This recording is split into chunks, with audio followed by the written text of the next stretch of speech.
Good morning, it's August 30th, and this is to my liberal friends. Will Joe Biden run or not? And that's a question a lot of Democrats are asking in private because they're afraid to ask it out loud. Joe Biden has announced that he's running for a second term, but there are a lot of reasons why many people think he should not. The polls show that only 24% of Americans overall want to see Biden run again, and 30% say the same about Trump, and majorities say they're reluctant to support them if they're nominated again. 62% of Americans say they have an unfavorable opinion of Trump. 52% say the same about Biden. Well, Joe Biden's physical decline shows when he walks or climbs the stairs of Air Force One. They now have him going out the back stairs because there are fewer stairs. His cognitive decline shows when he refuses to hold press conferences or answer even the simplest questions like how he feels about the fires in Maui. His decline in the public's estimation shows when pollsters ask Americans how they're doing. 4 out of 5 answer not good at all. Well, Donald Trump skipped the first Republican debate, but there's no doubt he could have held his own had he chosen to attend. But if you're being honest, can you see Joe Biden hold his own in any debate? He keeps saying he's running for a second term, but that might all be a smokescreen to allow him to raise money. The question that should be asked is he deceiving himself and the people donating to his campaign? He's not been campaigning that much and causes doubt to creep into the minds of Democrats trying to figure out what to do if he should suddenly drop out. Now, there's always the possibility that Joe Biden has already decided to drop out of the race, but he's delaying the decision to forestall him becoming a lame duck president. And we should all be honest about what's coming in 2024. The public sentiment is that they would prefer to have new candidates in both parties. Both Biden and Trump have high unfavorable numbers that are north of 50%. But Trump has no intention of dropping out, and right now he's the presumptive favorite to win the Republican nomination. But just for fun, and let's make an assumption that Joe Biden will not make a run in 2024 for all the reasons mentioned above. Who would be the candidate to benefit the most and step up, take the nomination? Well, the first task for the Democrats would be to solve the Kamala Harris problem. She's the least popular vice president in polling history, and for good reason. She's a gaffe machine that rivals Joe Biden, and that takes some doing. The voters view her as incompetent, inauthentic, inarticulate, and her numerous word salad answers only prompt people to roll their eyes and laugh. Kamala Harris has risen to the vice presidency despite never showing any real qualifications.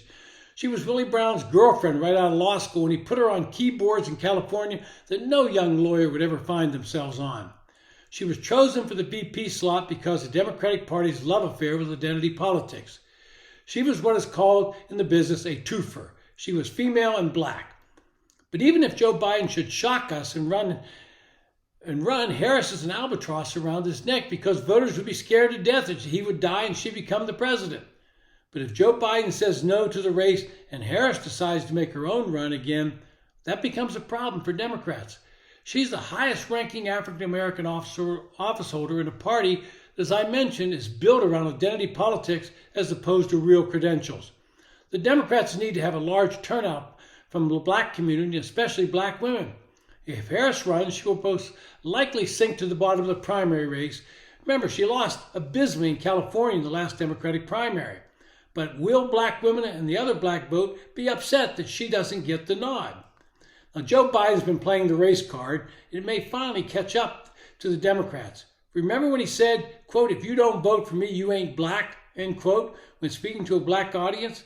Well, he picked Harris because he promised to pick a black woman, just as he promised to choose a black woman for the Supreme Court. As an aside, that was a terrible injustice to Justice Jackson. It makes it clear to voters that she was chosen more for identity politics than judicial qualifications, and that might be untrue. But the inference will always be there. Biden should have promised nothing, put her on the list, and then chosen her. Getting back to the question who else will try to take the nomination. The governor of California, Gavin Newsom, has already established himself as a candidate, and he's actively raising money. He even suggested he would debate Ron DeSantis, something the White House staff saw as a veiled threat. The governor of Illinois is another billionaire, J.B. Pritzker, and he could easily write the check to kick off his campaign. You have a couple of women out there, in Michigan Governor Gretchen Whitmer and Senator Amy Klobuchar. You remember Klobuchar made a run in 2020, and no matter how short-lived that attempt was, she still considers herself a viable candidate. A couple of male governors, Jared Polis from Colorado and Josh Shapiro in Pennsylvania, might dip their toes in the water, but I suspect both of them are looking more at 2028. What you see here is not a clear superstar that can overwhelm the rest.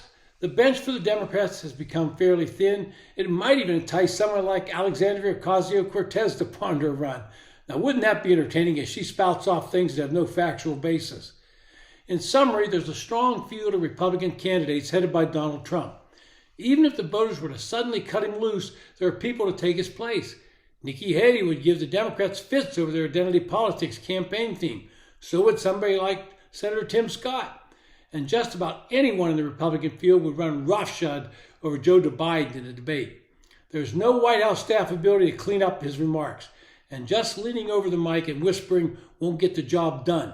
It's creepy now, and it'll be even creepier then. This has been To My Liberal Friends. Thanks for listening. If you enjoy the podcast, hit the subscribe button.